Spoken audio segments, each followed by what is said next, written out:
أعمالنا من يهده الله فلا مضل له ومن يضلل فلا هادي له وأشهد أن لا إله إلا الله وحده لا شريك له وأشهد أن محمدا عبده ورسوله صلوات الله وسلامه عليه. أما بعد فإن خير الحديث كلام الله وخير الهدى هدى محمد عليه الصلاة والسلام وشر الأمور محدثاتها وكل بدعة ضلالة. All praise belongs to Allah. We praise Him. We seek help from Him. We seek forgiveness from Him. We seek refuge with Him from the evil of our souls and the sins that we acquire and have.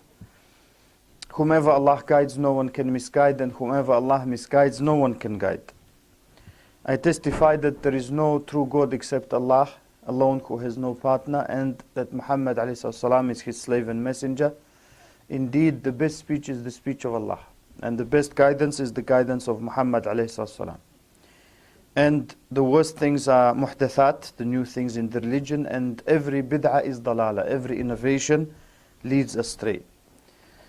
Assalamu alaikum wa rahmatullahi wa barakatuh. It's very nice to be with you here today, and apologies for changing the day because of unforeseen circumstances. The wedding season is upon us, so some weddings happen on Sundays and some of them are unavoidable. So unfortunately, or maybe fortunately for everyone, we were able to change it to Saturday. Alhamdulillah, today we are going to discuss one of the great Sahaba, Talhah bin Ubaidullah. May Allah be pleased with him, radiallahu anhu. But before that, I just wanted to say a couple of things. First of all, the khutbah that I say every single time, or the start, or the address, or the introduction that I say, is a part of a hadith. Some of them are one hadith, some of them separate hadith, which the Prophet ﷺ used to say whenever the people would gather. And those gatherings would be on different occasions. Sometimes they would be for weddings. Sometimes they would be for khutbah, on Fridays for the sermon. Sometimes they would be just gathered because they found each other in the masjid. And that's why the ulama called this khutbah, this introduction, or this beginning of a speech, they called it khutbat al-haja. And haja, as you probably, many of you know, means a need or occasion. Whenever you need to start a speech, it is good to say, because this khutbah contains many important usul of our religion. That the best speech is the speech of Allah. That the best guidance is the guidance of Muhammad ﷺ.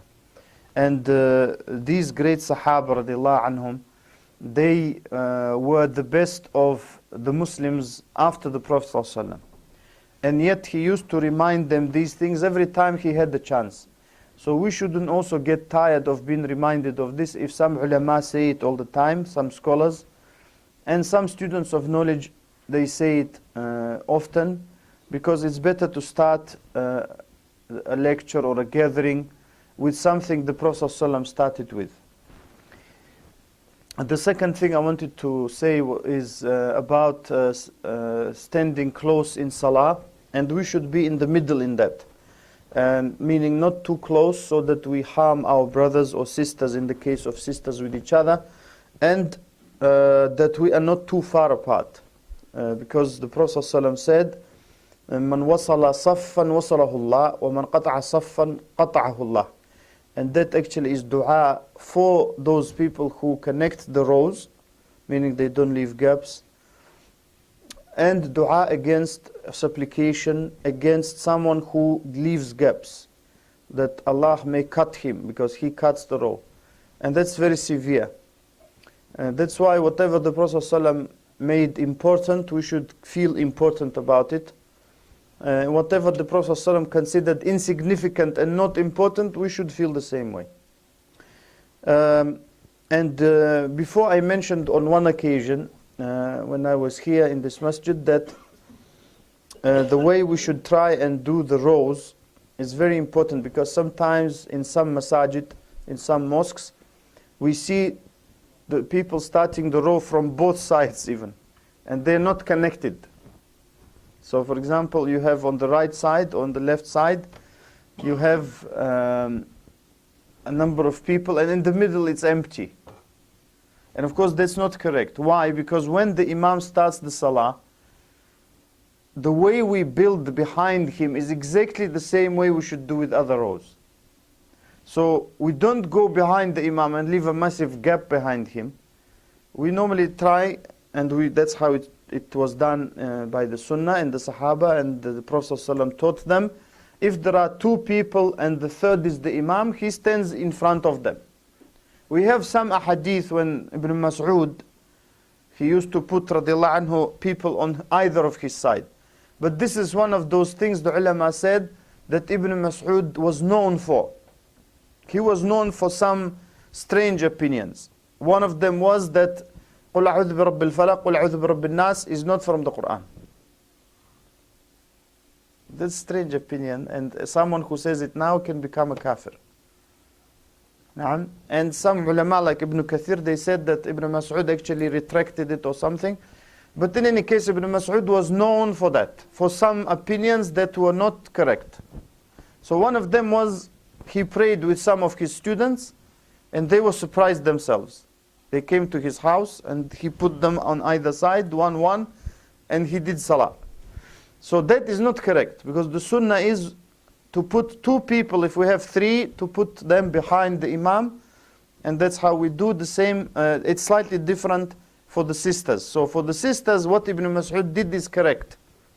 So if we have only women, and they pray with themselves, there are no men, the imama, if it's okay to say, I've never said it before, the lady who is imam, that's only for women, by the way, so in case someone gets some strange ideas, because unfortunately we hear some people, they have a woman khatib even, doing khutbah in Jum'ah, and brothers sitting and having some strange things.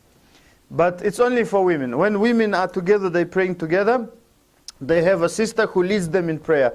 So she should stand in the middle, not in front of them.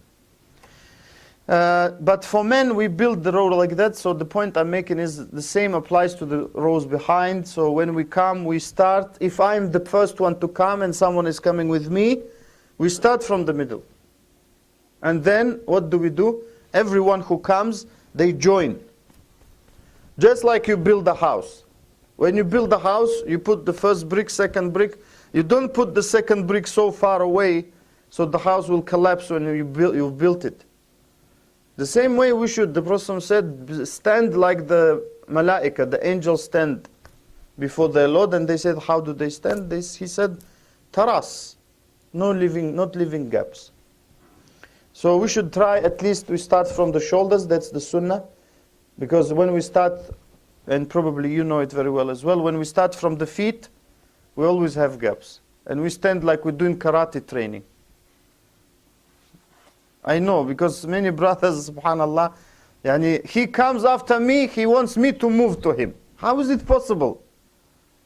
You came after me, you have to move to me. I'm already standing.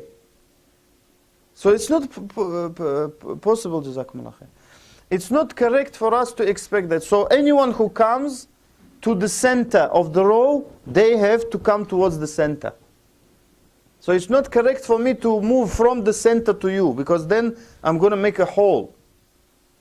Even if it's small, it's going to appear. So this is something, a reminder. I'm sure we all know it, but sometimes we forget. We're humans. So it's good to remind each other. If I make mistake, it's good to remind me, and if others. So we remind each other, and the reminder benefits the believers. الذكرى تنفع المؤمنين.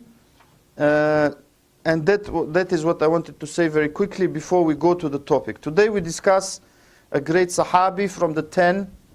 Many put him at number 5, some put him at number 6. It doesn't really matter the place after Ali, because inshallah from next week we will have Ali ibn Abi Talib radiallahu anhu, and I will discuss when it comes to that the order of those 4 that are left.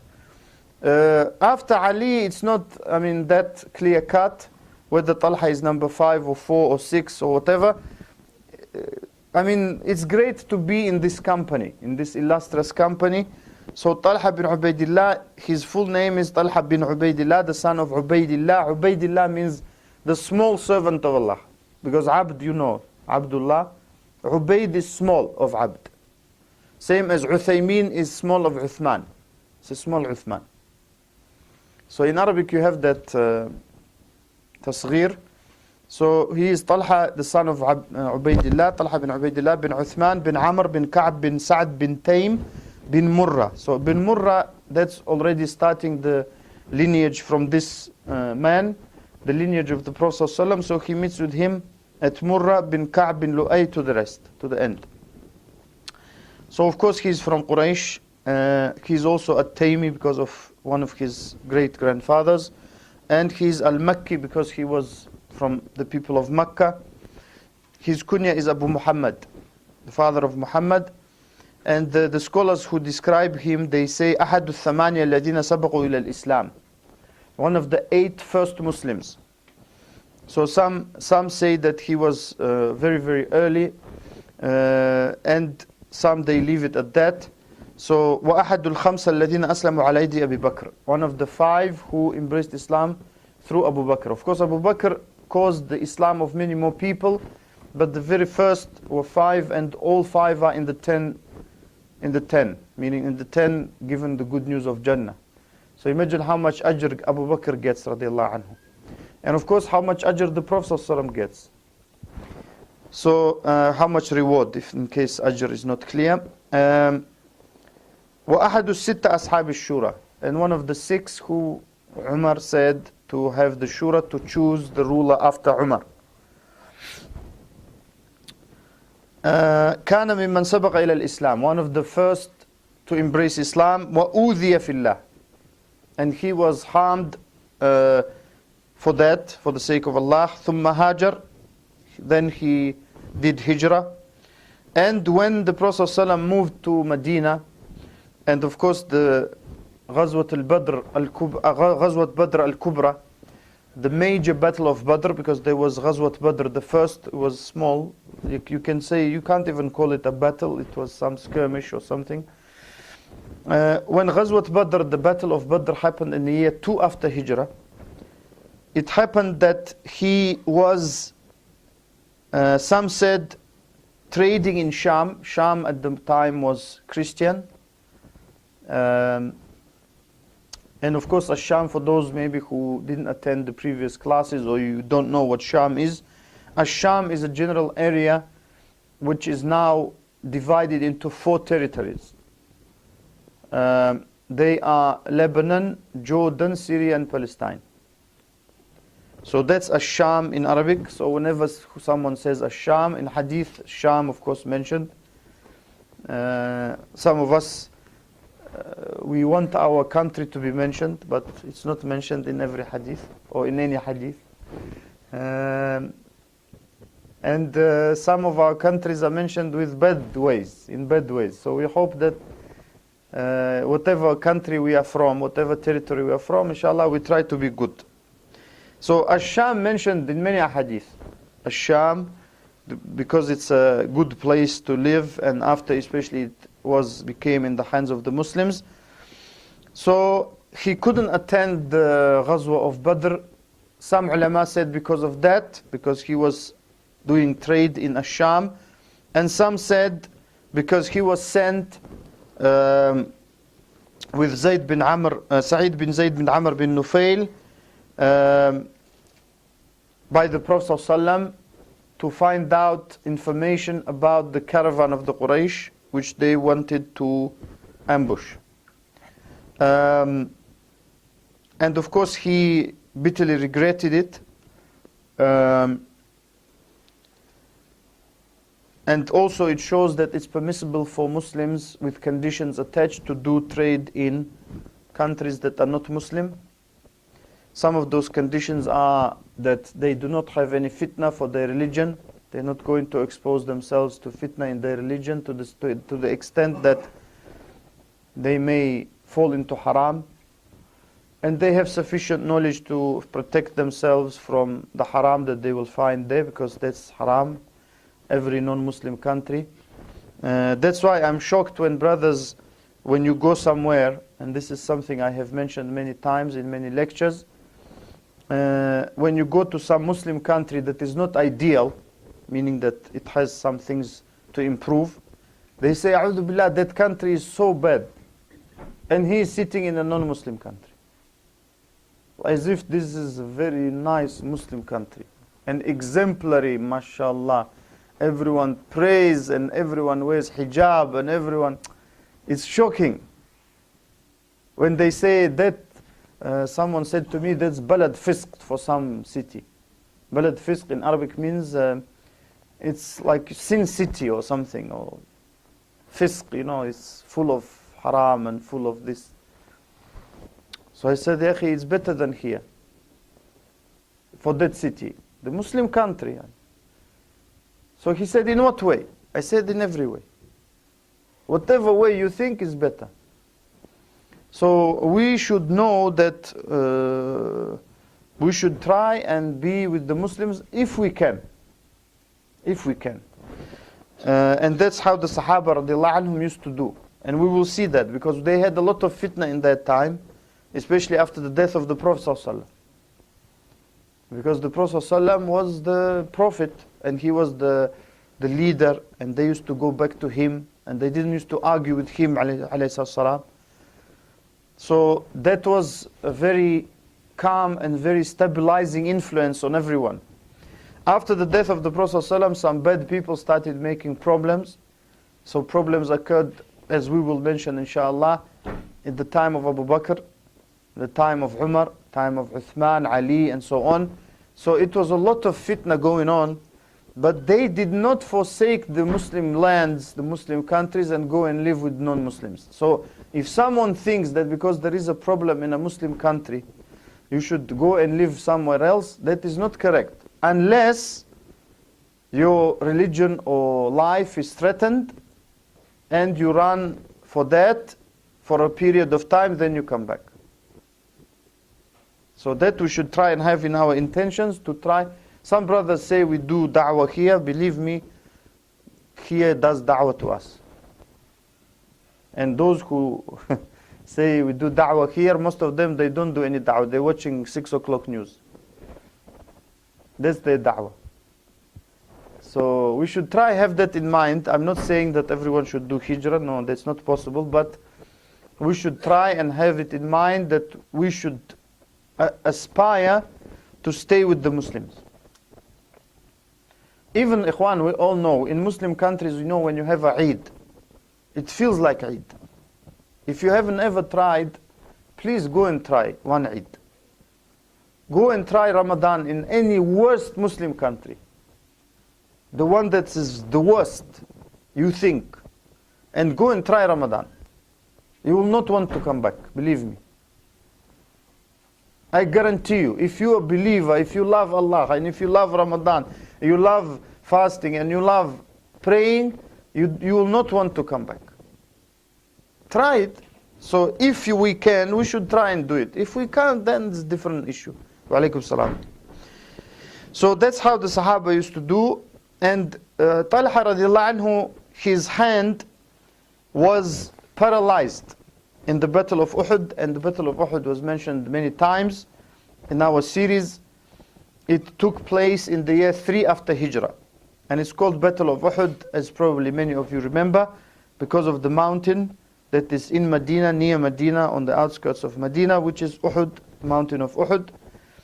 And he was protecting the Prophet ﷺ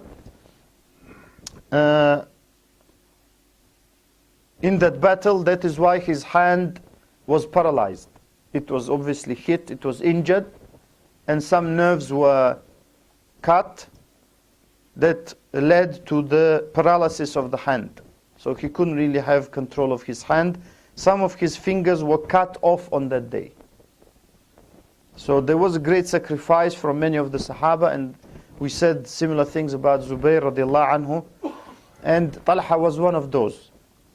And he received between 35 and 39 injuries and wounds on that day. 35 to 39.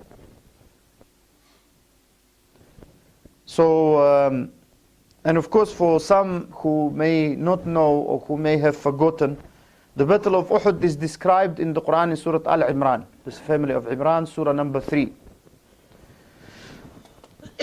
And in the Battle of Uhud, the Muslims, a group of them, who were the archers, and this was mentioned, but I am just saying it for those who may not have witnessed it or come or watched or heard. A group of the Muslim archers, and of course they were Sahaba, they were companions of the Prophet ﷺ, they were assigned a position which they were required to hold, and under no circumstances were they allowed to leave that position. Even the Prophet ﷺ emphasized it by saying, even if you see birds eating us, or if you see us having apparently won, do not leave your positions. A group of them, a group of the archers, a large group of them, when they saw the Muslims defeating the enemy, they said, that's it, we've won and now we can go. So some of them said, remember the Prophet said not to leave until he tells us. And they said, what to leave? There's nothing, we won and things like that. So they did, and of course at the time Khalid ibn al-Walid radiallahu anhu was not a Muslim, but he could fight still then, and he straight away saw that hole and he led the cavalry and everything, and that was a very big defeat for the Muslims that threatened the life of the Prophet ﷺ. And some of the Sahaba were killed, some of the great Sahaba were killed on that day. And of course the lesson of that is that even if we obey the Prophet ﷺ all the time, but we disobey him significantly one time, it can cause us to be defeated in our lives significantly. Because the Sahaba who disobeyed him, and some brothers, I did once a khutbah and I used the word disobeyed, and they said you shouldn't say disobeyed about the Sahaba. I said, what do we say then? He said, they differed from what he told them. I said, it's the same thing. Yani what? He said, no, because if you say disobey, it's disrespecting the Sahaba. I said, yeah, some Sahaba, they committed zina. So what do we say? He didn't commit zina, he slept with a woman unlawfully. Yes, we can say, but it just makes it long. And Allah also used in Surah Al-Imran, وَعَصَيْتُمْ, addressing a group of Sahaba, and you disobeyed. يُعَصَيْتُمْ مِنْ بَعْدِ مَا أَرَاكُمْ مَا تُحِبُّونَ, after he showed you what you love. So it's not disrespectful to the Sahaba, because Sahaba, they don't need me to say how great they are, because Allah subhanahu wa ta'ala said it, and many ulama used it. And disobey, meaning, yes, they didn't fulfill what the Prophet told them to do. Just saying in one word. So they, the Sahaba radiallahu anhum, who disobeyed the Prophet ﷺ in that particular position and on that day, they obeyed him all the time before, and Allah said he forgave them, and they kept obeying later. But on that particular day the Prophet ﷺ was injured, and just for once they disobeyed, and that caused a great problem. So the point I'm making is, if we disobey the Prophet ﷺ most of the time, like now the majority of Muslims, what do you think? 99% Muslims, or 90 or 80, they constantly obey the Prophet ﷺ, or they disobey mostly? They disobey mostly. So if we disobey mostly the Prophet ﷺ, then suddenly one day we feel nice. We want to obey. Alhamdulillah, today Iman is high. Let me do some sunnah. Then we say, oh Allah, because I did one sunnah, help me. How is it possible? When the Sahaba, Allah is telling us, because of those things they got defeated. Yawma Hunayn, Allah also said in the Quran, يوم حنين إذا أعجبتكم كثرتكم فلم تغن عنكم شيئا. The day of Hunayn, they were twice the Prophet fought. First time, they said, oh, we are so many. No one will defeat us now. They connected the victory to what? Numbers, not to Allah. So Allah said, and on the day of Hunayn, when your multitude impressed you, and it didn't help you at all. So Allah is teaching us, if we want to learn, we have to learn that we have to connect with Allah subhanahu wa ta'ala. So for that, we need to obey the Prophet ﷺ full time. And it's better for us, wallahi ikhwan. If we obey the Prophet ﷺ full time, it doesn't mean any restriction. Some people understand the Sunnah and religion of Islam as, A'udhu Billah, so many restrictions. You have to do all of that. It's like saying, A'udhu Billah, you have to wash in the morning. Just go, what do you need to wash? It's the same. You have to dress, A'udhu Billah. Who says that? No one says it. No one normal says it. So when we obey the Sunnah, it means nice things. It doesn't mean bad things. So I said to someone who is not a Muslim, I said, what do you think if someone washes 5 times a day? I said, that's nice, but I don't know if I can do it. I said, yeah, you can stay dirty, but the others, they wash. I said, actually, it's good. Of course it's good. And who argues that it's bad? They're telling us, after you cut meat, wash hands. After you cut vegetables, wash hands. So everything in the kitchen, you have to wash hands. To the point you're fearing no hands left. So, because ikhwan, brothers and sisters, the people think, because shaitan and his servants and his army and his agents, not some brothers, they're obsessed with certain organizations, Freemasons and not Freemasons, and shaitan is the main one. Don't worry about Freemason and all those. Shaitan, he never sleeps. Freemasons sleep. They're humans. Shaitan doesn't sleep, he's full-time working. So shaitan tells those people, Sunnah is bad, Islam is bad, look at those beards, a'udhu billah, the people are wearing hijab.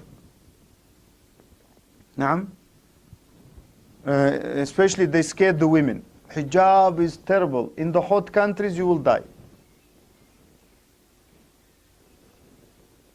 And things like that. So, but the point I'm making, we have to understand that when we stand in front of Allah in salah, it is great. We should be happy. Because we are talking to someone who can do anything for us.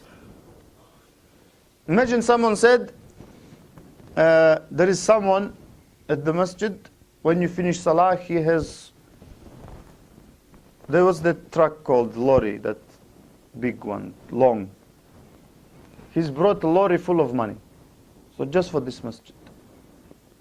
So when you go out, just say to him your name, he will give you. Even don't say your name, he will give you. He doesn't care, he just gives.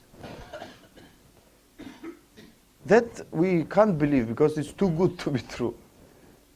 And probably it's not true. But Allah subhanahu wa ta'ala, He is saying to us, just ask, I will give you. It's more than that lorry. It's lorry nothing. So when we stand, we should feel like that. Allahu Akbar. Allahu Akbar. Allah is the greatest. And when we follow the Prophet ﷺ, we should feel he taught us everything clean and nice and nothing wrong. Then we will like it. Then we will be able to show the people that Sunnah is something nice. The way of the Prophet ﷺ is nice. It's natural. Everything else is unnatural. And that's how the Sahaba used to be. That's why Allah is showing us that we must try and have this greatness of the Sunnah in our hearts, so it translates into the deeds then. So Ghazwat Uhud was very severe. It claimed the lives of some great Sahaba, some great companions, and some of them were permanently disabled in some way. Like Talhah radiallahu anhu, he had one of his hands paralyzed, some of his fingers cut, He had a great number of wounds and injuries. And on that day, the Prophet praised many of them. Like we talked about Sa'ad bin Abi Waqqas shooting, and the Prophet giving himself the arrows. We talked about Zubair having sacrificed a lot. We talked about Talhah radiallahu anhu. He said, the Prophet ﷺ, in a hadith narrated by At-Tirmidhi and Al-Hakim and others, it's authenticated by many scholars of hadith. من أحب أن ينظر إلى شهيد يمشي على وجه الأرض فلينظر إلى طلحة بن عبيد الله. Whoever wants to see a real shaheed, martyr, walking upon the face of the earth, let him look at Talhah bin Ubaidullah. Nowadays everyone is shaheed. Someone burns himself is shaheed. And the Prophet said, don't kill yourself. He said, who kills himself will kill himself with the same thing in the hellfire forever. Some ulama said that means he's a kafir. Why? Because he has bad opinion of Allah. Why, ikhwan, do people kill themselves? Tell me. Because they mainly believe that's it. It's not going to get better, yeah? So they kill themselves. So how can someone who went to that extreme and they never thought Allah will change their lives for the better, be a shaheed? Tell me that. We went to extremes of even non-Muslims being shuhada. And it's total. The people, they don't ask the ulama. They just talk. Because they have political agendas, they have economic agendas, they have their pocket agendas, they have their car agendas, their big house agendas, which they never show you, they never tell you. I want big house, that's why I'm here. Who is going to say that? No one. He says, it's for the better of you. Means for the better of me. No? Meaning you guys die, I live. That's how it is. That's the deal. You guys are nothing, you die. So that's the translation. It's exact. Wallahi, ikhwan, if you just see the history of the world, not even Muslims, see the history of the world and the people who always tell the people, this is for your good, meaning for my good. For your good means for your bad. So change everything around and you will understand. Ministry of Defense, Ministry of Offense. It's true. Yani defense, I can't understand who you defend from with the budget like that.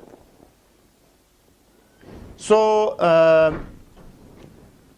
Minister for Economic Development means the other way around. For economic meltdown. Then you understand, mashallah, you don't have a problem, just change it. Now, so when people come and say, this is nice, you should go and demonstrate because we want freedom for you guys. You say, you demonstrate, we watch. When you demonstrate and everything goes nice, we come and congratulate you. Allahu Akbar, just like they do. Now, just 60,000 dead, 100,000 dead, mashallah. Now, so the Sahaba radiallahu anhum, the Prophet calls shaheed only a real shaheed. So whom the Prophet didn't name by name shaheed, we can't call shaheed. We say we hope someone is shaheed. Why? Because we don't know the intention. The Prophet said, he was asked, someone fights for his fame, someone fights for his tribe, someone fights for dunya things, these worldly things. Who is fi sabilillah? This hadith is in Bukhari and Muslim. Who is in the path? Now everyone claims fi sabilillah. Bismillah. They don't come and say to you, you know, I'm fi sabili shaitan, follow me. Who's going to follow them? No one. So they come and say fi sabilillah. Some brothers come and collect money. Maybe I told you. I tell many people. They knock on my door. I open, collecting money. I say, what do you build? Yani he wants me to give money knowing nothing. Allah alam, what do you build? What do you teach? Maybe you Qadiani. True, can be. They claim masjid yani also. So I say, brother, what do you teach? What's masjid? This and that, and where are you from? from this city. You know this masjid? He changes. No. Or he knows, I can feel. He knows, but he doesn't want to say. So then I get suspicious. I say, brother, you believe the Prophet alive? Yes, I believe that. I say, Assalamu alaikum. Yahi, what is this now? People, they want us to do everything they like. Just they don't want to consult people of knowledge or students of knowledge. Why? We cannot do that, ikhwan. Even if people think we are difficult, we can't do that. Yes, some brothers I know, I told them, ikhwan, just look who you donate money to. They say, no, akhi, it's masjid. Okay, masjid, akhi, they can teach some bad things. They teach the Prophet ﷺ is alive. Ya akhi, if the Prophet is alive, why are you miskin imam? Why are you imam? Let the Prophet lead salah. Why are you doing khutbah? In Urdu as well. And let the Prophet do. So then so that's very important. This is the point of Shaheed I actually circled to talk about it a little bit. Because we cannot believe everything people tell us. Because, and generally, wallahi ikhwan, you know when television first appeared, the ulama in India, Pakistan, Arabia, everywhere, they said haram. So people start laughing at them. Look at this masakin. The ulama meaning. They don't know TV, so they're saying haram. They in the Middle Ages, you know, some people were laughing at them. Still laughing at them. When some ulama say picture is haram, they say, A'udhu billah, look, subhanallah. They laugh. And that alim, he only says the Prophet said. Naam? So don't think like that, ikhwan, because some of our brothers now and sisters, unfortunately, even sisters, they picture themselves, put them on the internet and smiling. When someone sees a sister smiling, what inclination does he have? What do you think? MashaAllah. First word probably. So when some brothers, maybe you agree or not agree, that's not the point. The point is, the ulama when they give fatwa, they base it on hadith or Quran and the actions of the Sahaba. So if someone considers pictures or photograph haram, we have to respect him. Just like we respect the person who considers them halal. And this is very important. Because some I have seen with my own eyes, when you say something, I don't consider it halal, they look like you miskin, you know. May Allah guide you. May Allah make you progressive and develop you. And it's not because of that. Everyone knows. So we have to analyze things. We can't just believe what the people tell us, shaheed, not shaheed, demonstration, not demonstration. Demonstration, just analyze, ikhwan. And revolutions never ever brought good things for people. Who says what? Doesn't matter. Facts speak for themselves.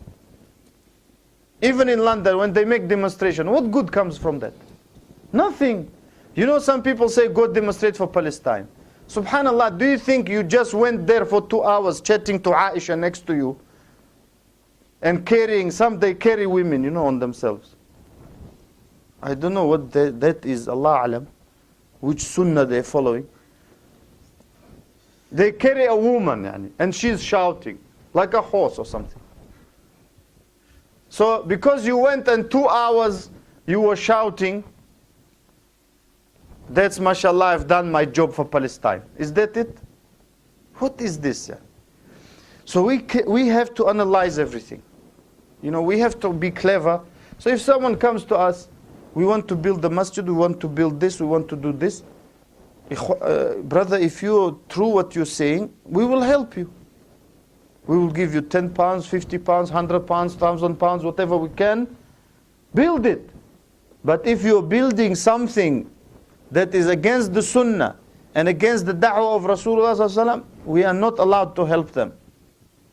Especially when they're extreme people who call to shirk. They say you can call others than Allah. How can we help them? That point I wanted to make very clear, because some of us, we feel shy to say it. We shouldn't. If someone invited us for haram, we wouldn't go, because we wouldn't feel shy to say, well, where are you going? We're going to haram. No, I'm not going. So the same donations, the same what people tell us. So when the ulama said at the beginning, TV is haram, they knew what it has. They are not stupid. Some people want to portray the ulama, miskin, you know, he doesn't know much. Just books, home. Books, home. And what do you know? The one who's saying it, he doesn't even know books. And he's not much at home. Allah alam what he knows. Now, so don't look down upon the ulama. When they say the fatwa, that the damage of TV, now many non-Muslims, they're tired of TV. I know many Muslims in my own country and many non-Muslims in my own country who are tired of TV. They say it's getting worse every time. And it's true. So don't believe everything TV gives you. Try to analyze, because they have agendas which they never tell you. Which TV channel is going to tell you, you know, we are trying to boost the ratings, so do this thing. Our executive, he needs a pay rise or pay raise. He needs more money. So watch, guys, this rubbish we're giving you. Doesn't matter if it's bad, it's good if you watch it. No one's going to tell you that. No one's going to tell us. But they give it to us, and then we watch it. We shouldn't be watching that. So the issue of shaheed is very important. The Prophet ﷺ, if he didn't name someone to be shaheed, we don't say. Imam al-Bukhari in his book, Sahih, he said, Bab, chapter, La yuqalu falan shaheed. It shouldn't be said someone is shaheed, by name. Now everyone's shaheed. Every single, now they say the shuhada of the revolution, including non-Muslims, the shuhada of the demonstration, even those who didn't pray. How is shuhada? So we have to be analytical. Also the Prophet said, أوجب طلحة حين صنع برسول الله صلى الله عليه وسلم ما صنع. This is also hadith sahih, narrated by Imams Ahmad, Tirmidhi, Ibn Hibban, Hakim, and graded sahih by many scholars of hadith. And this translates as, Talha has made it obligatory, or has made something obligatory for himself when he did for the Messenger of Allah ﷺ what he did. And of course, Sorry to interrupt. Yeah. I think define analytical. Analytical, yes, that's a good point. Analytical basically means not to accept everything, or anything rather even, except until you have analyzed it. And you have looked at it critically, especially when the television or the mass media, who are known for their bias, especially against Muslims, they give us certain things, certain information. We should try and analyze it. We should try and, if we don't know, we should try and ask someone. And of course, you know, the media, they give us a lot of negative, or even I would even go as far as to say nothing positive about the Muslims. You know, the Arabs, they do this bad. And many Muslims, unfortunately, they follow them. So when our Arab brothers, Pakistani, Indian brothers, Bengali brothers, all other brothers and sisters, they do good things, they don't mention it. I even suggested, half serious, half joke, to someone. I said we should open GNC. He said, what's GNC? I said, Good News Channel. He said, what are you going to say? I said, all the good news. And whenever you watch news, it's just bad. Someone's been killed, someone's been robbed, someone's been raped, as if I'm in the police station. Why do I need to know all that? Someone's been killed, okay, it's a sad, but why do I need to know that? Someone's been arrested. Okay, alhamdulillah, I'm not police. But there is a good news. They say after half an hour there is good news. A cat has been saved. Who cares?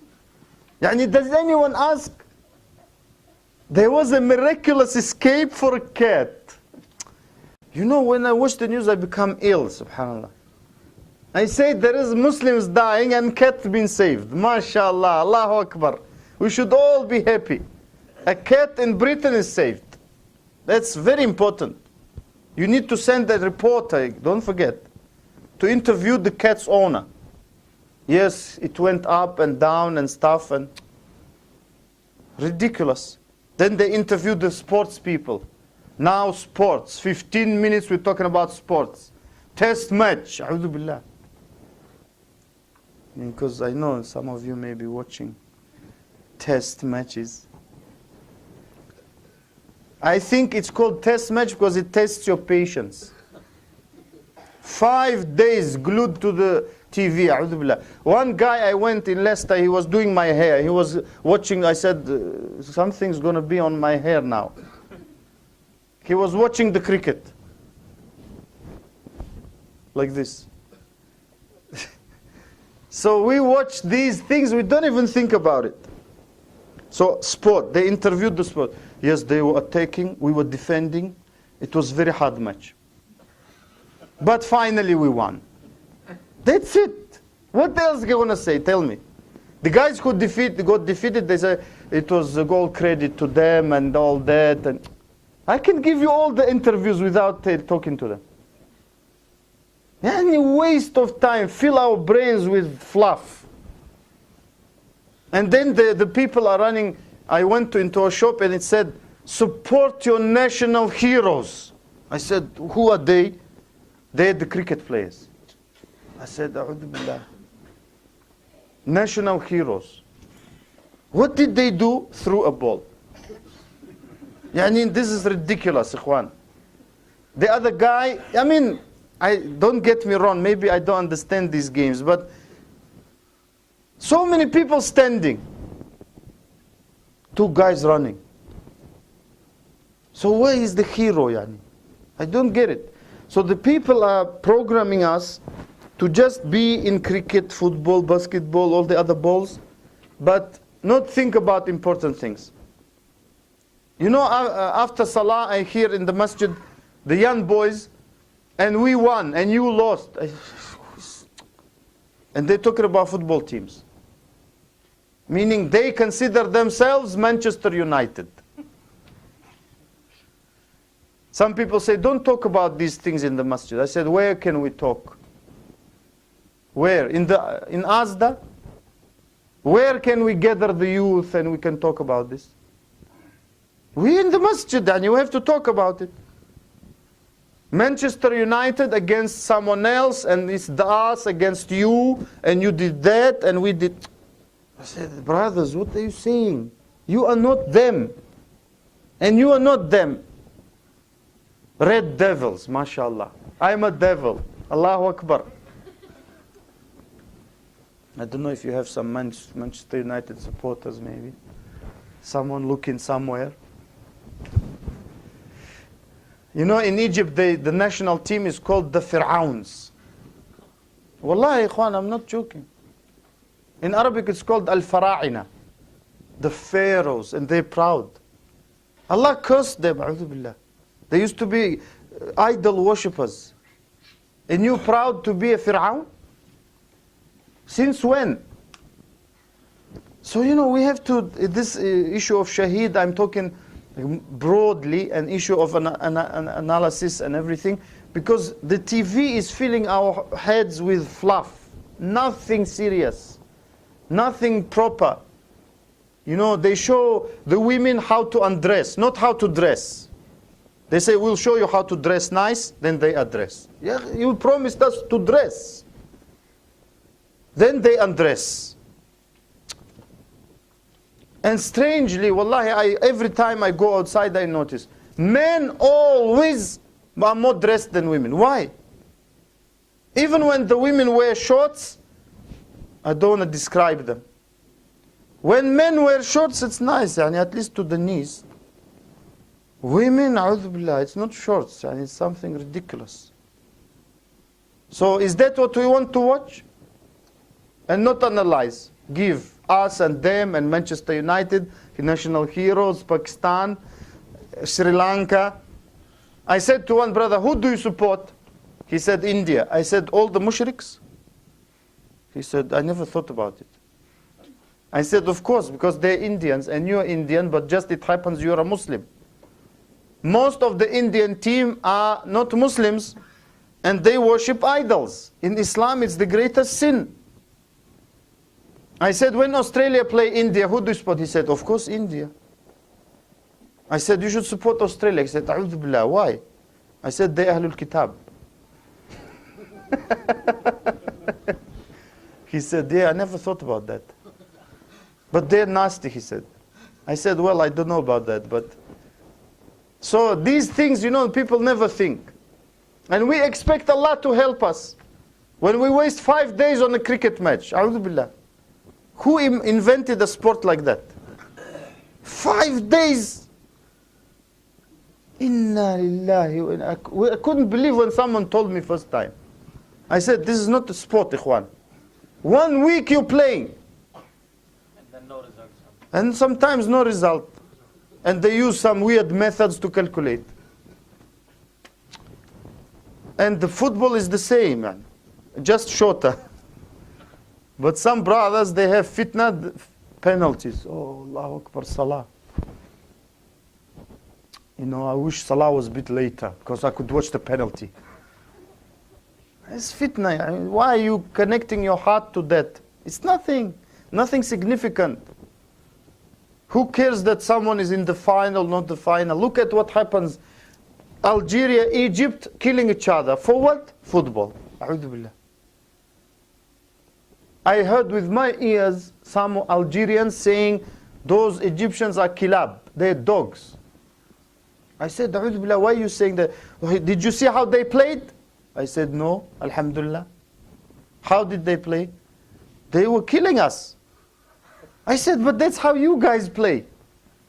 I play with brothers, not World Cup. It's just maybe teacup. They kill you. I call it jihad football. It's a mixture of rugby and football. Like Australian rules, where you can kick and do everything.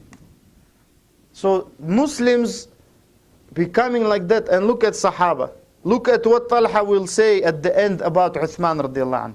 So the Prophet said, Talhah, by his actions on the day of Uhud, made it obligatory. Jannah obligatory. What else obligatory? Jannah. And another thing, he praised him tremendously. When the Prophet said about him, this man, Talha, هذا ممن قضى نحبه. Allah praised those in the Quran, the Sahaba, some of the Sahaba, he said, or the Sahaba generally, from them are those who have fulfilled their nahb. Some ulama said nahb means their vow. Some said their death, they have met their death. Some said their agreement, meaning to protect the Prophet ﷺ till the death or until victorious. So the Prophet said, Talha is one of them. Talha is one of them. And this hadith is Hasan, good hadith, as classified by many ulama. Another feature of the character of these great people is how they think of each other always. Especially after they have become to know someone well. And some of the tabi'een narrated that a man came to Talha and he said, because don't forget, ikhwan, there are people who have good intentions but bad actions. He wants to do good, but he may tell you in a very rough way something. And there are those who have good actions, but their intention is not very nice. طيب? So who is the best? Who has both correct. His intention is good, his way is good. So a man came and said to Talha radiallahu anhu, this Yemeni man, meaning Abu Hurairah, because Abu Hurairah from Yemen, he knows more hadith than you. We hear some things, نسمع منه أشياء لا نسمع منكم. We hear some things from him, we don't hear from you people. So what did Talha say? Look, because you don't know, this person good or bad. It can be good, it can be bad. So if you criticize Abu Hurairah, he's going to run to Abu Hurairah and say, what Talha said about you? Like many people do. That brother, we were sitting and he said about you. Then you get upset and red and blue, and you say to him, tell him this. So he goes and tells him. Then the war is starting slowly. He's going, and who started? This guy. That's why it's one of the severe sins to do that. It's one of the things that caused the punishment of the grave. A'udhu billah.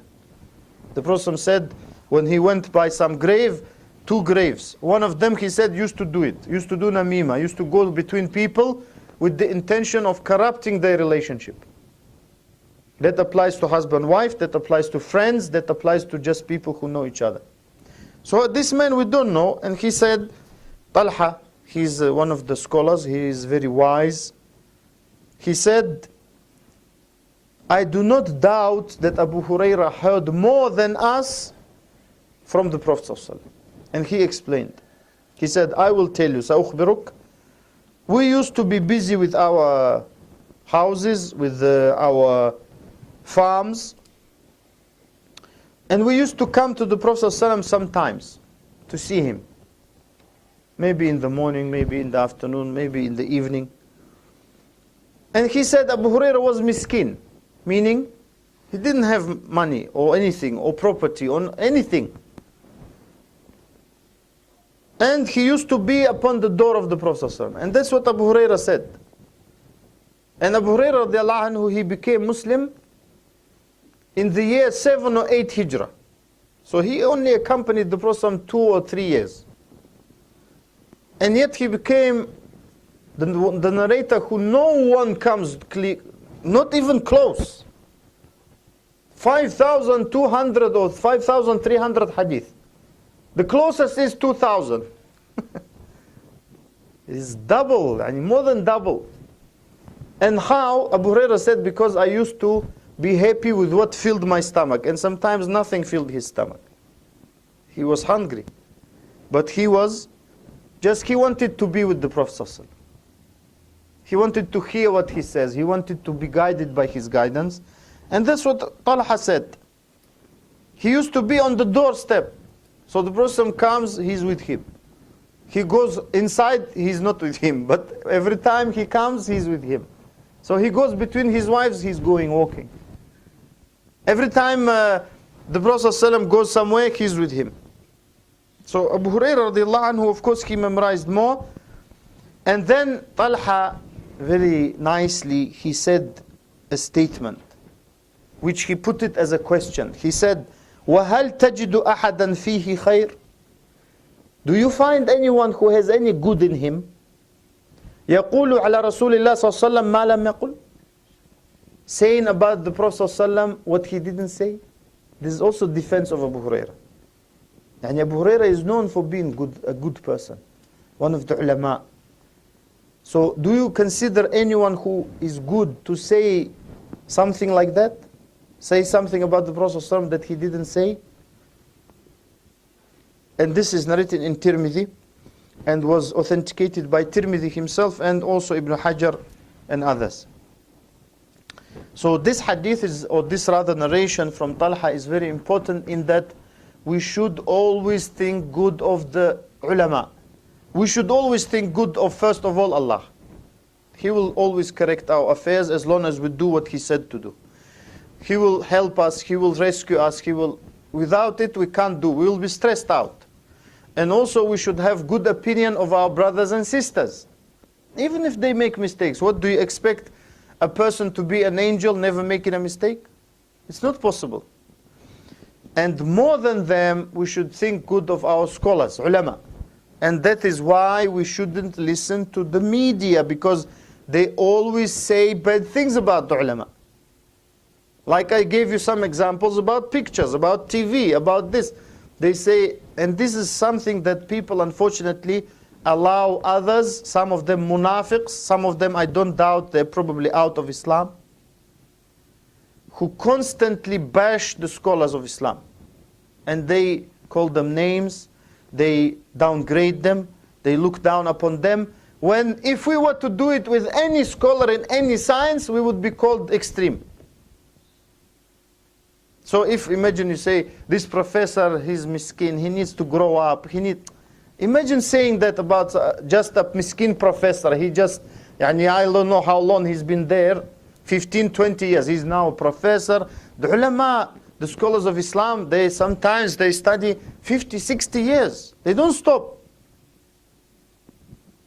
And yet they allow someone to come and bash them and say bad things and say that they are mentally not normal. They don't sometimes say it directly, you know, but they say. Sometimes they allow people to come and say that alim is kafir. How can you allow that? Especially those who died, rahimahumullah. So we can't think bad of the ulama. Look how he defended Abu Huraira. Even though Abu Huraira is his junior in many things, but in something he is his senior because he heard more than him hadith. So he respects him. And he doesn't allow anyone to think bad of Abu Huraira radiallahu anhu.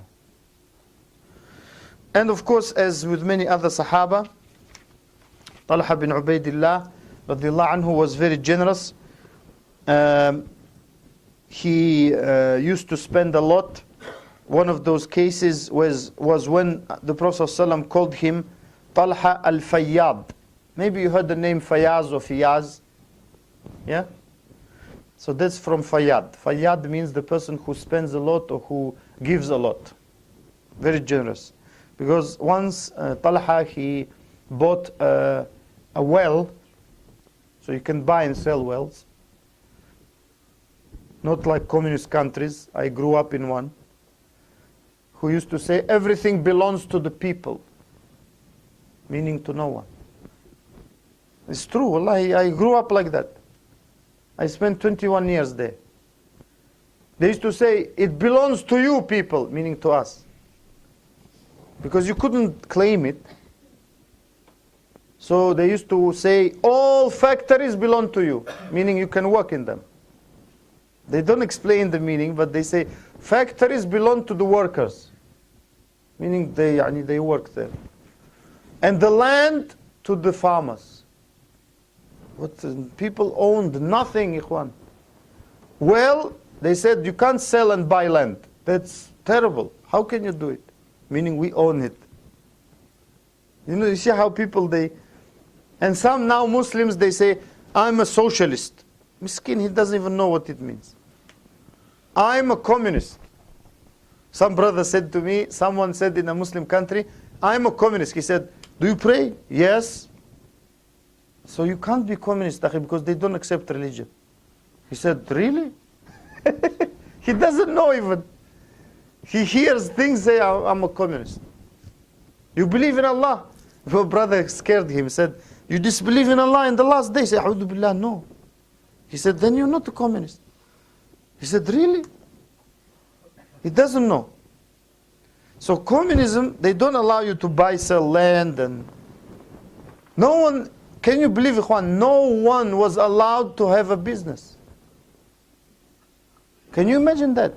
I lived in a country like that. There was no private business. All owned by so-called the government, the mafia, yani. Big mafia. So he bought a well, and he, on that occasion, slaughtered a camel. Camel can feed so many people. Sometimes if we slaughter sometimes sheep, if we feel like we are Khalid ibn al-Walid now. We are Abdurrahman bin Auf, Allahu Akbar.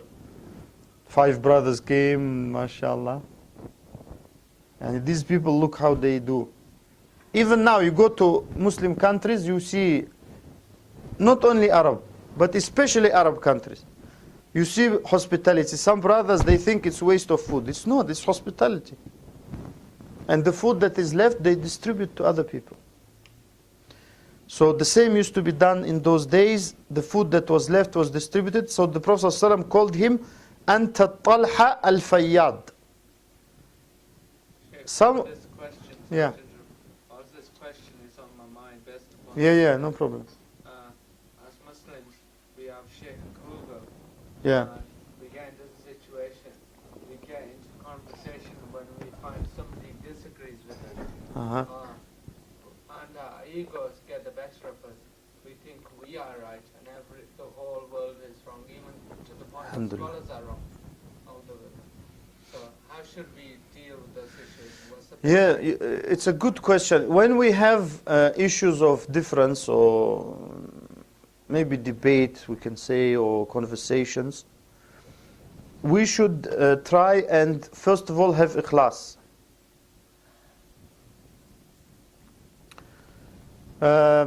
Meaning we do for Allah. And we don't care who comes with the truth. That's sign of ikhlas. Me or the other brother. That's what Imam Shafi'i rahimahullah used to say.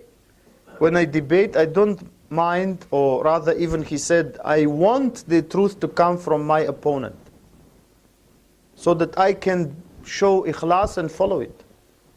So that's number one. And number two, we should try and control. This comes with training. You can't just get it. Some people have it, but it's very extremely rare. And normally, the more you fear Allah, the more Allah will help you. Because in those situations, shaitan is telling you, tell him this, he doesn't like this.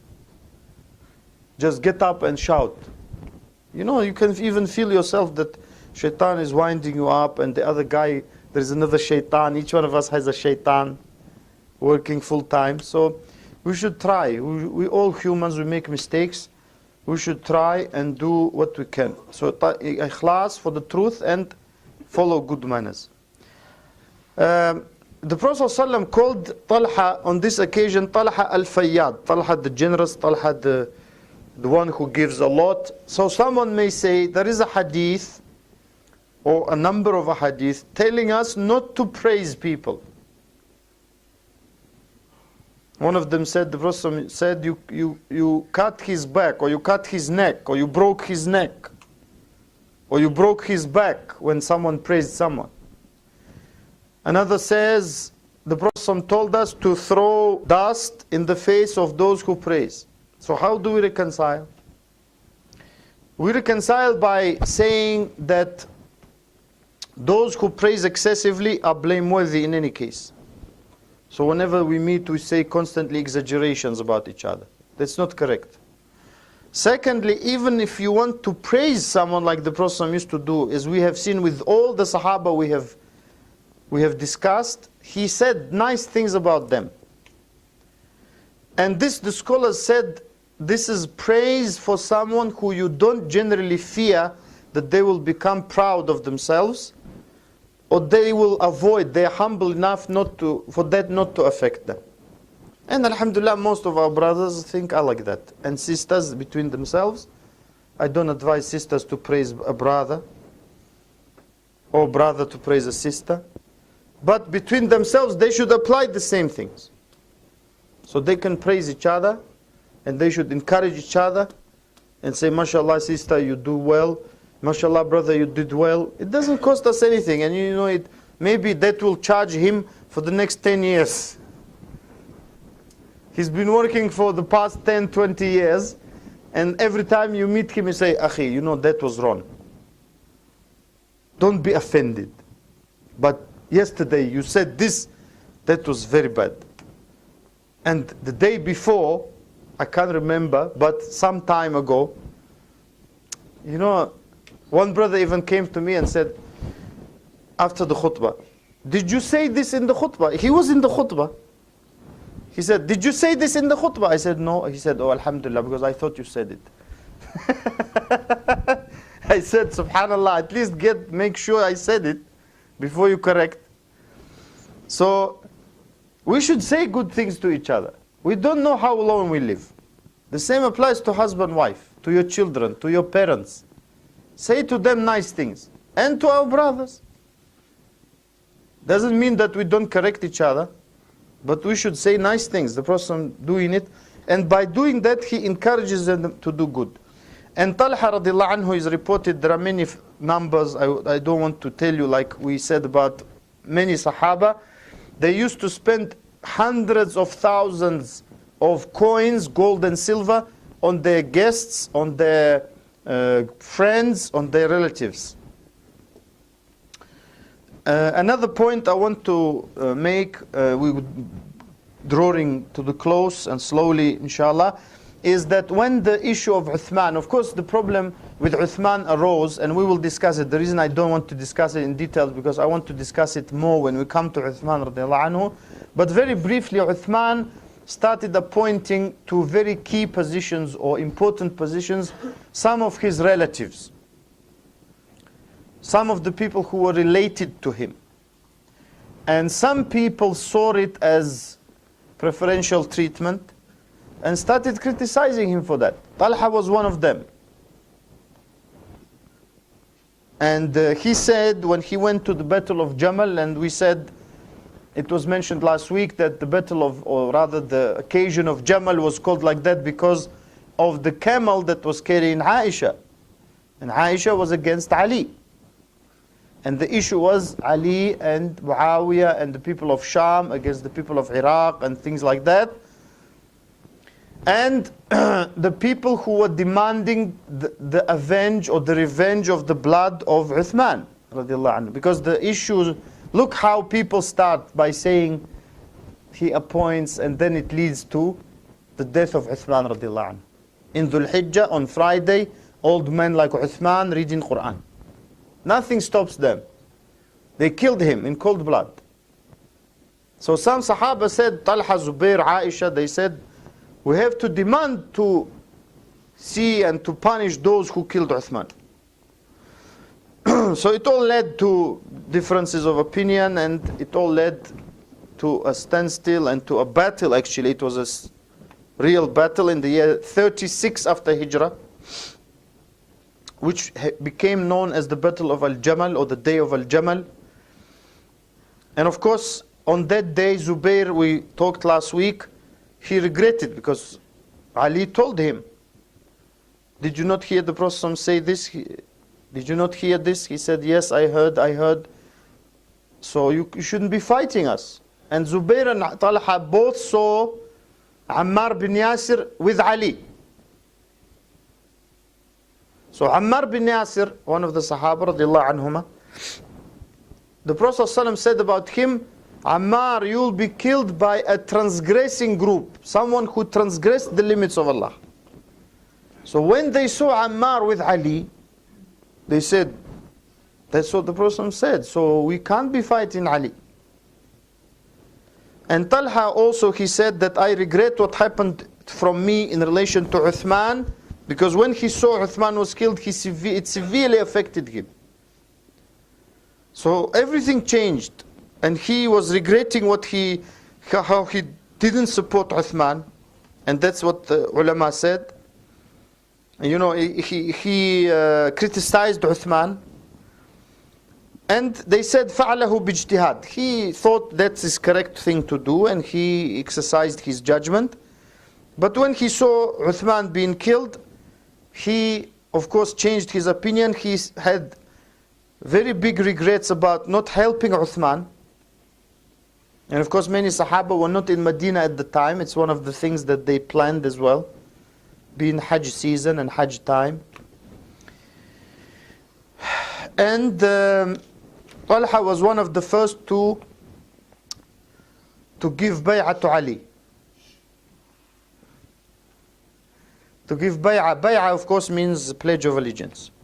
So pledge of allegiance in Islam is given by a committee or by a group of people. We call them in Islamic literature Ahlul Hal wal Aqd, which means the people of tying and the people of the untying. Literally. It means the people who deal with the issue of allegiance.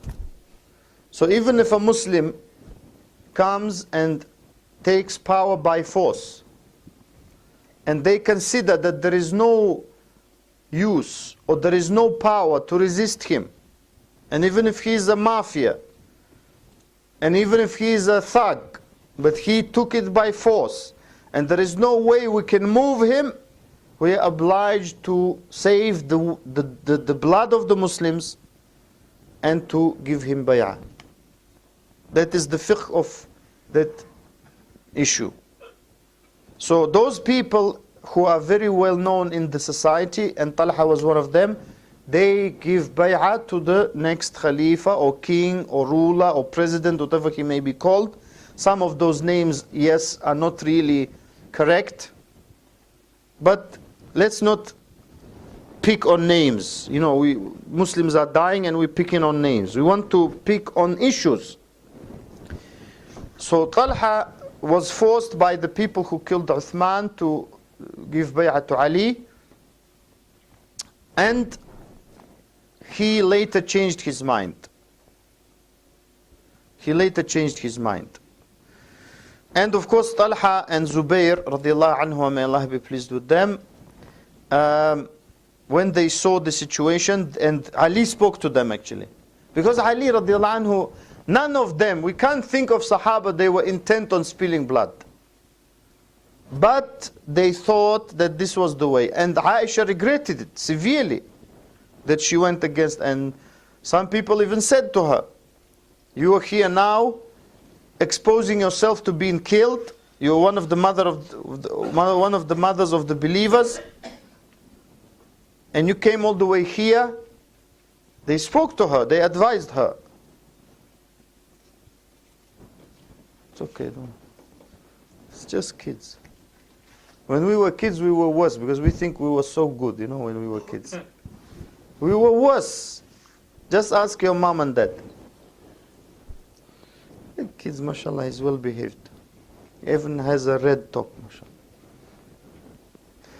Now, so they saw also Ammar. Ammar, as I said, the Prophet said that a group that will transgress, will disobey Allah, will kill you. So when they saw that, they changed.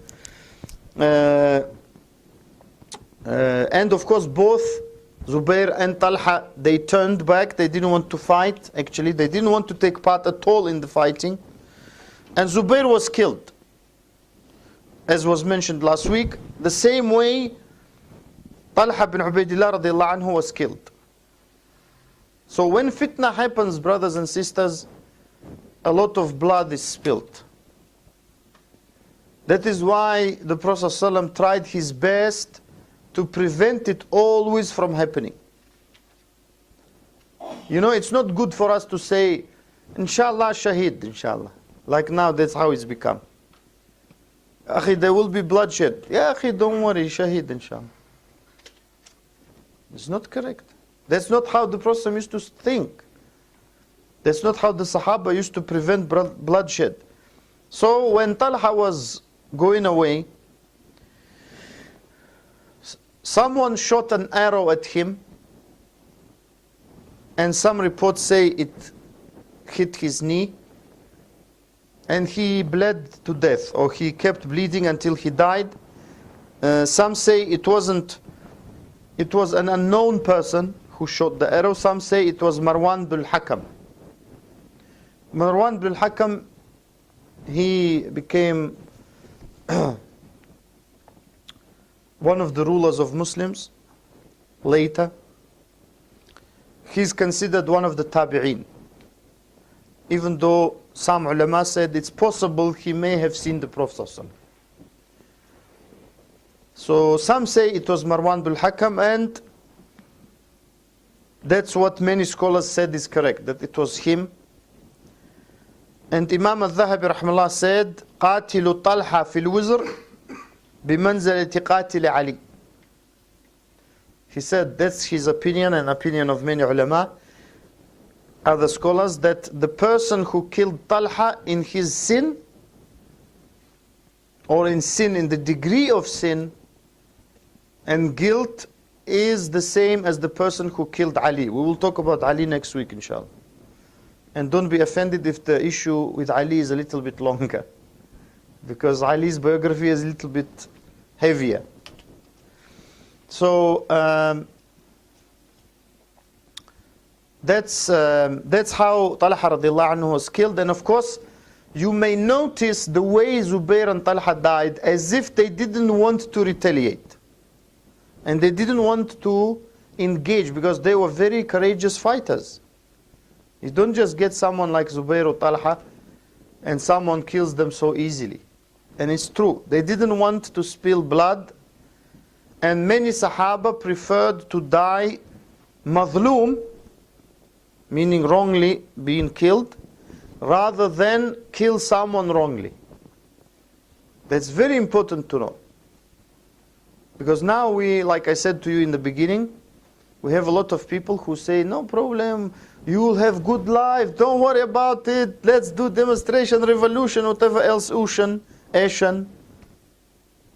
But that is going to cause problemation for us.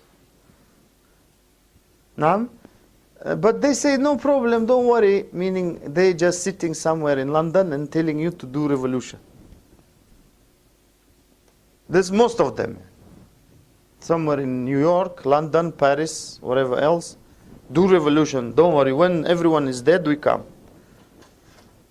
So the Sahaba radiallahu anhum, they don't want to fight because they don't want, maybe they don't know who is right and who is wrong, or even if they know who is right, they don't want to kill the wrong person. Yani the wrong person doesn't have to be killed. Why do we have to kill the wrong person? Why can't we live, we are right and he's wrong? He can live with us. So that was the stance of many companions, that they didn't want to wrong anyone in killing anyone. And that's how we should try and be as much as possible. So that's what we have time for today. And is that the question? Very good. If the topic of George Galloway comes up, should we talk positively about him? To be honest, I don't know what to say. Allah Alam. I think, my personal view, you don't have to agree with me. My personal view is George Galloway, whether he's Muslim or not, I've been told today that he's a Muslim. I hope so. And if not, may Allah guide him to Islam. I believe George Galloway is more beneficial to not only to Muslims, don't get me wrong, but to every British person. He's more articulate, he's more courageous, he's stood by his principles, even though he was expelled from Parliament. So I think, my personal view, the man has shown himself to be more beneficial to the people of Britain than many people sitting in Parliament. So, should we talk positively about him? Yes, but it doesn't mean George Galloway is a messiah and prophet and things like that. He is a human being. He can make mistakes.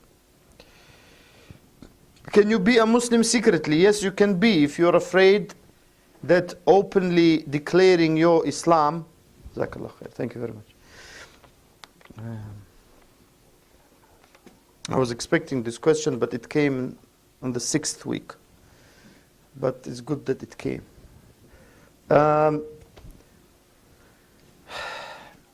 If a person is afraid to be a Muslim openly, or if it's going to cause them to lose their life, or to endanger their life, especially, boys, we're finishing soon.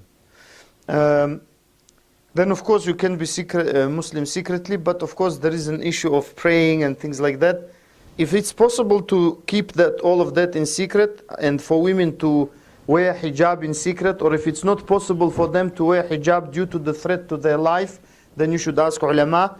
But then yes, theoretically yes. Practically I don't know how it's possible. Allah Alam. May Allah help anyone who is secretly a Muslim. Why can't women have 2 husbands? Because I talked a lot about wives. So I was expecting this question to appear at some point. Because whenever we talk about wives, sisters get defensive. Why do you get defensive? I don't believe someone who is a true believer can ask this question. Why can't women have 2 husbands? What do you think, sister? MashaAllah. I will tell you, you asked me such a question, I will answer it in a way that I believe such questions should be answered. Let us now imagine a situation. A woman with 2 husbands. Right? The woman, generally, men run after women. I don't know about Bradford, but the rest of the world, men run after women. I believe Bradford is the same. That's how Allah created men and women. So men run after women. Some men, they fear Allah, so they run after them in a halal way. Some, they don't fear Allah, they run any way they can. It's true. And some sisters don't know how men think. Actually, most sisters. So they have some idea of this gentleman on a white horse who will appear and bring roses, which is good to do anyway, but he has a niyyah behind it. He wants to get to you behind the roses and the white horse and everything. That's how Allah made men. So if we remember that, generally one wife for, let's say, an active husband is not enough. If you don't believe me, ask the husbands. That's why Allah knows how He created men and women. He created them. And He allowed them to have 2, 3, 4, what they like. Some sisters have a problem with that. They don't want Allah to allow them that. They want them to allow total domination over man. طيب? So they say, why can't I have 2 husbands? If it's not enough for a man, 1 wife, now we have 2 husbands for 1 wife. His chances are diminishing. So that means if she is just so-called, I mean, this is a terrible scenario, but let's continue because what it leads to. When she has menstrual period in the month, they can't touch her. They can touch by hand, but they can't touch otherwise. Sexually, they can't engage with her. So they are stuck now. Now, let's say her period is 7 days. Now, calendar month, I mean, this is forcing me to answer that way. Why a woman can have 2 husbands? Or 3 or 4, some even ask that. Believe me, that's my job. I've seen all of it, or most of it. So now, the 2 husbands, if we say 2, they have 3 weeks to share her. So each one gets a week and a half or something. A month. A'udhu billah. That's a scary thought. Not for the woman, but it actually should be for the woman as well. Because, believe me, she will not manage. Why am I saying all that, even though I'm shy to say it, ikhwan? Allah knows. And you can notice by my face and ears going red. But why am I saying it? Because some sisters, they push the limit. You know, how can you ask a question like this? Why can't I have 2 husbands? Why can't a woman have 2 husbands? Don't you know yourself? Don't you know yourself? Do I need to spell it out? Let me spell it out for you. Each husband wants to sleep with her 3 times a day. Do you think she'll survive? I doubt it. They can't survive 1, subhanallah. Most of them. And now the other husband wants to sleep 5 times. 6. 1. Okay, he's very passive and mashallah, he has nothing. 1. That's what they want us to say. Yani, why do we have to say all this? We have kids and everything. Allah said the man can have 2, 3 and 4. If you're a believing woman, you like that. Why not? Allah likes it. If they say it's haram, we say there is no dalil for that. There is no proof. If they say it's makruh, we say there is no proof for that. If they say it's halal, we say it's true. The least, it's halal. So don't make what Allah made halal into haram. Just because you want to. And don't think like this, you're a woman, we are a man. Okay, we don't control that. Allah created us differently. You know, even in 1990, I went to America. At the time, I wasn't a teacher or anything. I was just a little kid student. And the Russian delegation, they put me on a podium like this, and I was just a young kid, to speak on behalf of them on issues of sport.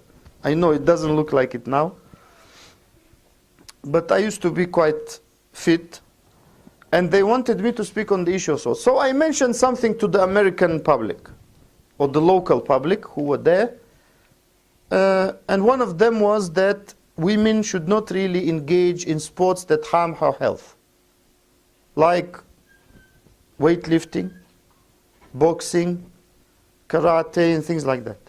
We even say it to men, subhanAllah. Boxing is not allowed for men. Constantly hitting the face. Rugby, the people are out there to kill each other. Rugby, I don't know what kind of sport they call it sport. It originated from rugby near Leicester. So the way they said they used to play, village against a village, and you could break bones. Alhamdulillah, now they only break occasional bone. They stamp on ears and eyes gouging. They say it's not the rules. Who cares the rules? They do it. They step on ears. We say those sports are not allowed for even men, because of the severity of the injuries. And now when I said that in 1990, so I don't know how many years, that's more than 20 years, some American ladies said, "What is this you're saying? We're free, we can do anything." I said, the person is free to kill himself even, but it doesn't mean you should do it. So they couldn't accept it. Juan, brothers and sisters, we are not disbelievers, we are not munafiqs. We claim to love what Allah said and did. We claim. So how can a woman who believes in Allah and the last day ask, why can't women have two husbands? I believe it's an appropriate question. Unless, of course, it's designed to give to someone who is a non-Muslim. But even non-Muslims understand it. Even non-Muslims understand it. That in a husband-wife environment, where you want children, you want a family, you want to develop a relationship, you cannot have that. Another issue to consider is, who is the father of the child? Let's say she becomes pregnant. Can she have two kids, two departments? Two wombs? How is it? It's not possible. So all of these things people don't think about. They say, you're talking these things. Islam is a realistic religion. Islam is not what you see in films. Don't ever believe films. It's all lies. They say it's based on true story. So why is it not true then? I can base anything on a true story. Songs. Don't ever build your life on songs. Songs are all lies. So Islam is a realistic religion. It looks at things how they are. Look how many people have girlfriends, ikhwan. They are married, they have a girlfriend. They have sometimes two girlfriends. I personally know of people who have or who had two girlfriends. And they are married. Subhanallah, and the amazing thing is for me, how can a woman not realize that 2 wives, 3 wives, 4 wives is for her protection? If someone says, how is it for her protection? The first one gets protected because the person doesn't go and sleep around, doesn't carry diseases. They want to build a family. The second, third, fourth, they get protected because they're taken care of. We have brothers, yes, and I criticize. I even told my wife. She tells me of cases when brothers get married second and third, and they say, I don't want children from you. That's not allowed. That is not allowed. It is her right to have children. So if you want to play, my dear brother, play somewhere else in the playground. But when you get married, you have to be a man. You have to take care of the family. So that's the answer to that question. And maybe there are some other things we can say. Salam, the previous question was from 11-year-old, no offense. None taken, but we have to clarify this. These questions come from adults even, not 11-year-olds only. Now, so adult women, they ask such questions. It's not an excuse, ikhwan, non-Muslim, because non-Muslims, they know these things. You know, you can't just, some people, they try to learn Islam to knock it. So we have to answer it, just like they ask other things about Aisha, about the Prophet ﷺ, about most of those things are answerable easily. And they're understandable easily, but some people don't want to do it. And may Allah help all of us. Wa jazakumullah khaira. You've been great hosts. One more question. Yes, please, yes. Fine. In this day and age where you can't tell, I'll give you a story in terms of our brother's dress with the trousers hanging short. The story I'll give you, one of Yeah. the brothers, he was praying Jummah Salah. Jazakallah. The younger brother in front of him had trousers where you could see his backside. Yeah. So, you know, this brother is reasonably big. Just turned around, tapped him on the shoulder and said, "Brother, actually your backside, cover it."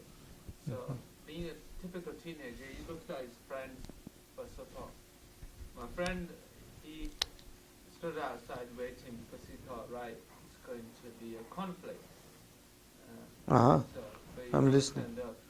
But in terms of brothers, in terms of dressing either tight trousers or the new style of wearing the trousers, so the trousers fall low. So inshallah, keep This actually issue of trousers and things like that, wearing low and stuff, and that, you know, this comes under the general rule of imitating non-Muslims or bad people, generally. So this, of course, is a problem now among the, I wouldn't say most, but some Muslim teenagers, because alhamdulillah, I have not seen that most they do like this, from my personal experience. Some, of course, they try to look like someone 50% or what they call him, 50% or 20p, or I don't know what they call him. Allah alam, 100% or something, I don't know. I'm not really into those, but they have some weird names. They try to resemble some, they call them some stars or some big people or something. Of course, that happens in that age. But, you know, we should try and realize the greatness of Islam. Because Islam and the Sunnah, they don't tell us anything bad. And wallahi, ikhwan, even when you see the shalwar qamis, the Pakistani Indian or that dress, or the qamis of the Arabs, it looks so nice. It looks respectful. I'm not saying that trousers are haram. I don't believe that to be haram, but to imitate anyone in a style that is not correct, especially if it uncovers the awra, of course it's not allowed. You know, so you can wear trousers. If you choose to wear trousers, you can wear trousers that are not too tight, and they are normal, and alhamdulillah, no problems with them. They don't start at your knees. They start at your waist. Even someone sent me an email. I was laughing 5 minutes. There is a picture of graffiti someone did in the street. It says, "The anatomy of a street thug." That's how they called it. It's not my words. I mean, I wouldn't call it that, but they called it anatomy of a street thug. And their backbone goes all the way to the knee, because their trousers start from the knee. So their backbone is very long, and legs are very short because of the trousers. So some people are trying to laugh at that. But, you know, I think, to be honest, we should try and talk to them, because our teenagers are not that bad. Even if you get, wallahi, ikhwan, I've seen some very bad teenagers that are not Muslims, but even they become Muslim. So our kids, they are not that bad. They are better than them. And we should just talk to them. You see, I mean, I'm sure you have parks here. We have some park, big park in Leicester called Spinney Hill Park. And alhamdulillah, it's a very nice park, and we go for a walk, and many Muslims come, and I'm sure you have that even more in Bradford. So sometimes we feel shy to say something to a girl or to a boy or something. And I tried it myself. My wife said, don't say anything. Something's going to happen now. I said, don't worry, I'm just going to say nicely. And when you talk nicely to them, say, Akhi, it's not nice to, to kiss your girl here. Get married. They say, yeah, inshallah, we want to get married. And they don't say nasty things generally. Because they know this, alhamdulillah. But they're trying to, I don't know, shaitan misguides them or something. So we should try and make dua for them. May Allah help all of us and them. Because they're our future. They're our actually present as well. And the future. So we should try and help them and be nice and be like all the brothers to them. And all the sisters to them. And subhanAllah, you're surprised how many... the other day, a brother was walking by a sister. And she had the miniskirt on. And her legs were in tights. So, as if not covered, to be honest. And she had the scarf. That's unfortunately the modern hijab. So, of course, they know it's wrong and no one reminds because everyone is afraid. Because sometimes when you remind, the parents come. You offended my daughter and my son and this, you said this to them. But I think most good parents, they will not behave like that. So that brother stopped and said to her, Assalamu alaikum sister, wa alaikum salam. Sister, it's better to dress nicely, to cover your legs. And she said, what? She didn't believe he said it. And she had some friends with her and he said, he pointed at himself because he was wearing a qamis and said, wear this. Wear like this, he said to her. And she looked at him and said, Inshallah. So nothing, alhamdulillah, major or negative. I know sometimes it feels like it, but believe me, most kids, even if they tell you something bad, they're going to regret it, believe me. And we have to learn to be patient as well.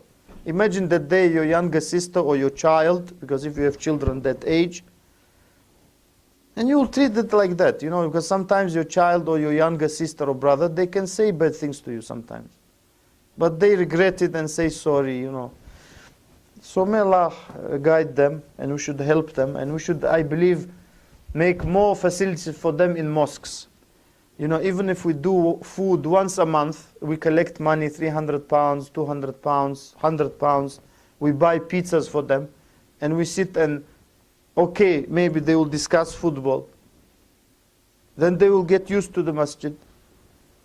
And sisters as well. Then we have to try and make them know each other so they can get married. Instead of going park and going somewhere. And we should try and be in control and proactive rather than react every time something happens. So, I'm sorry if it's a bit long. I want to, inshallah, finish here. Jazakumullah khair. You've been great hosts. And may Allah reward you. Jazakumullah khair. Subhanakallahumma bihamdik. Inshallah, astaghfiruka wa atubu ilayk.